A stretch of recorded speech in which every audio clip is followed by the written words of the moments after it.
You might be wondering, do I really know what I'm doing? No, I really don't. I kind of just install parts, look at instruction manuals, and then just take you guys with me, honestly.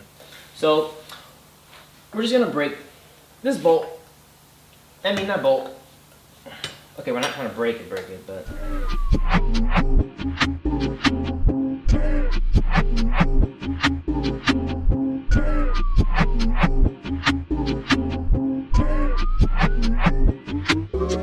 Guys, I just got off the phone with the SPL customer service. The guy was really awesome. He told me a couple things I needed to know, like the torque specs and all that.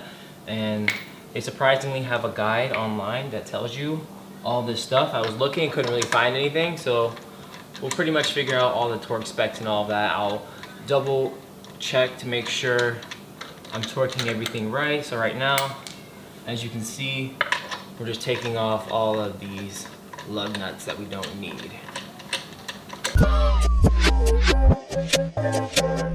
Alright guys, you're gonna need a 14mm socket and wrench.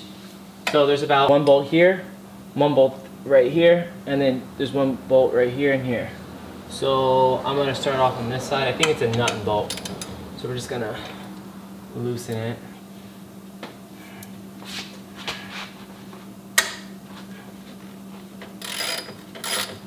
This nut and bolt out, you're actually gonna want like a ratcheting wrench, because this is a nut right here and then the bolt is right on this side. So make sure you have something that will actually secure, so that way when you take it off, you're not straining your brake lines or anything like that.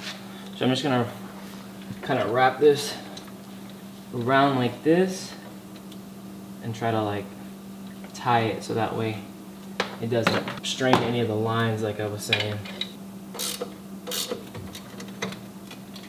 Alright, so we had to unscrew that entire spindle to get this whole thing out. Our coilover's in the way of one of them.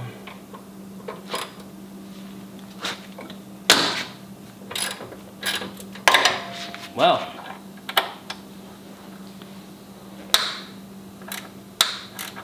I was able to put my socket wrench upward in here like that, and then somehow managed to fit directly on the spring.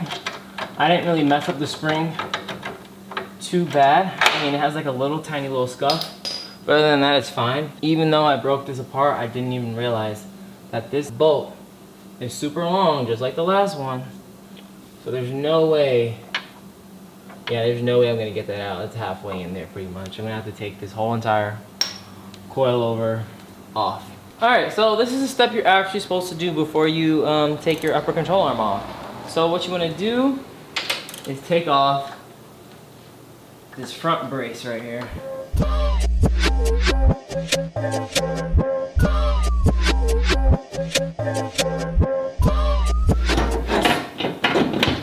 Take that apart, and then now there's easier access to your coilover. Done this side, I'm going to start on this side first. Looks like 3 12mm socket is what you need. Alright, so now that my intake is now in the way, I have to unscrew this.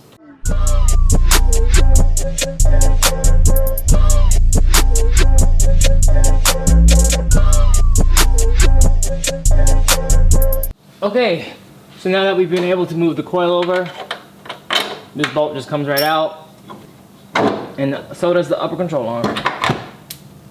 You want to make sure you want to put the SPL over the OEM one. You can tell by the way that this thing is, like this little like bearing and groove, it is angled pretty much almost exactly like the OEM one. So that's how I know that this side is for the passenger side, and then my other SPL control arm is for the driver's side. So pretty much just gonna cut the zip ties that come with your SPL control arms. I'm gonna cut that piece off. Pretty much just try to make it the same length as the OEM one, so that way you won't throw off your alignment too bad. But when you put them in there, you're gonna make sure that they're nice and straight, and they're not how I got these ones. These are used. They were for a good deal, and I couldn't really pass up on it. Alright, so I pretty much did the passenger side off camera because I wanted to see how to do this first before I showed you guys how to do it. Everything was lined up like the OEM, so the only thing I really altered was the preload set on the inner joint area. So I just kind of loosened up the Allen key wrench and then just swiveled it so that way the preload is set as centered as possible. And then after that, I'm pretty much just going to tighten up these three bolts that connect the upper control arm to the swivel and to the chassis. All right, guys, I finally taught myself how to uninstall and install the upper control arm with the passenger side. So now I'm on the driver's side. So now here it is, round 2, a better explanation of everything. So first thing I'm going to do right now is take off these 5 lug nuts, and then we're going to get right into it.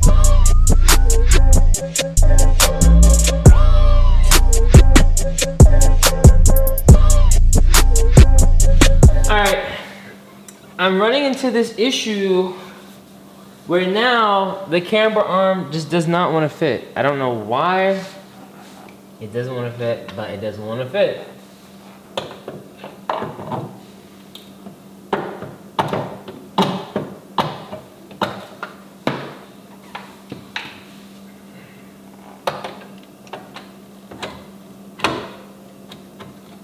Oh my god, got it. It's a fit. Okay. With just a little bit of finessing and 1,000 screeches, we got it in there. Why is my coilover doing this? Alright, so the issue with the coilover was because both of them were not down. You had to have both coilovers down in order to move them. Okay, I'm pretty much finished with the upper control arms almost. I have one more part. This thing right here, for some reason, I've compressed it multiple times trying to put it inside of the spindle and it wouldn't go in. So that's the last thing I have to do. 114mm bolt. I already have the coilovers pretty much back together. And after I get this spindle connected to the upper control arm piece, then I'll be finished with the upper control arms. It's about 1 a.m. over here, so I have to pretty much just stop what I'm doing right now and then finish it tomorrow. So hopefully it will connect to the spindle and then I'll be finished with the upper control arms. All right, it is now day 2 for these SPL upper control arms. I finally decided to take the upper control arm off and you know, take off the coilovers. They're pretty much loosened at the top part.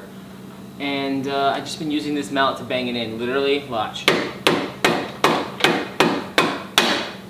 Alright, now the the upper control arm is finally in there. So now all I have to do is just put these back in their spots where they were, and then tighten it down.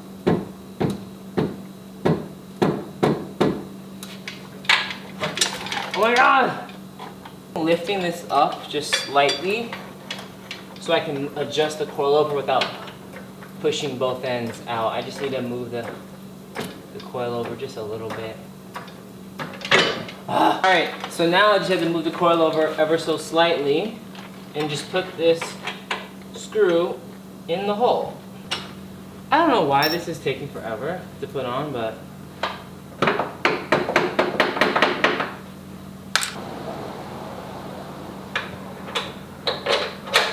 okay, there we go, finally. Now all we have to do is torque these down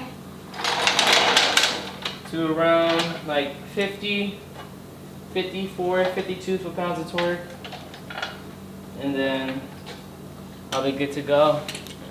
So first I'm just gonna tighten them down with this socket and wrench. It just takes a 14mm wrench and socket.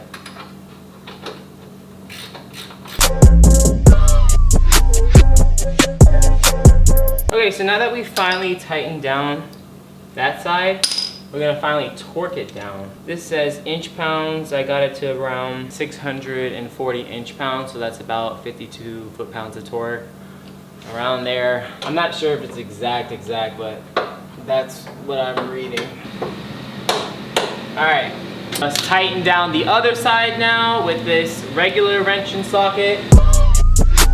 And then now, we're gonna put it back on the torque wrench and we're gonna tighten the left side. Okay, we're done with that. We're finally done. And we're gonna just screw it and tighten this bolt on there. So, I'm just gonna use this ratcheting wrench and just tighten this bolt on there.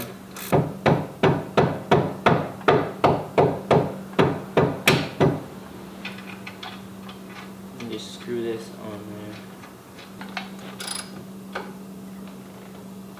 And then I'm gonna just check the torque specs on this.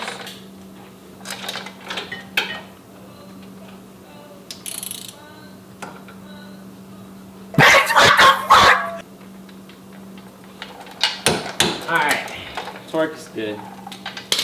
It's on there nice and tight. Torque specs on this is good, that's good. The thing I need to do is just check this Allen key portion right here. Tighten that Allen key, tighten this Allen key, and make sure that your Allen keys are facing downward so that way when you want to go get an alignment, you can just put the Allen key like this and just tighten and loosen it from there. So I'm just going to go ahead and use this Allen key wrench. I'm going to try to tighten this down.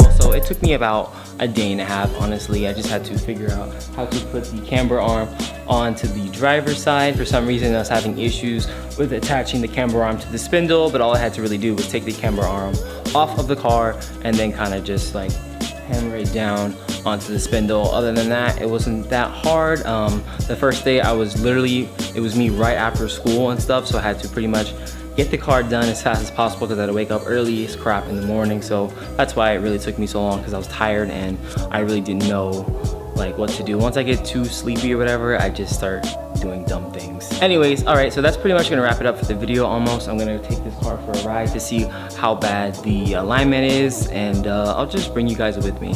So right now I'm driving my car with the camber arms on, and it feels pretty normal. My car needed alignment anyways, and my car's been going to the right, but I mean, it doesn't really seem any different than when before I had the camber arms, at least from what I can tell. I haven't really like driven the car kind of hard yet, so we'll see. So right now, let off the steering wheel. Car moves right slightly, nothing crazy. So the alignment seems pretty good for now. I'm pretty much just gonna wait until I get rear camber arms, and then I install the traction arms that I have on my car before I actually pay for an alignment and corner balance. So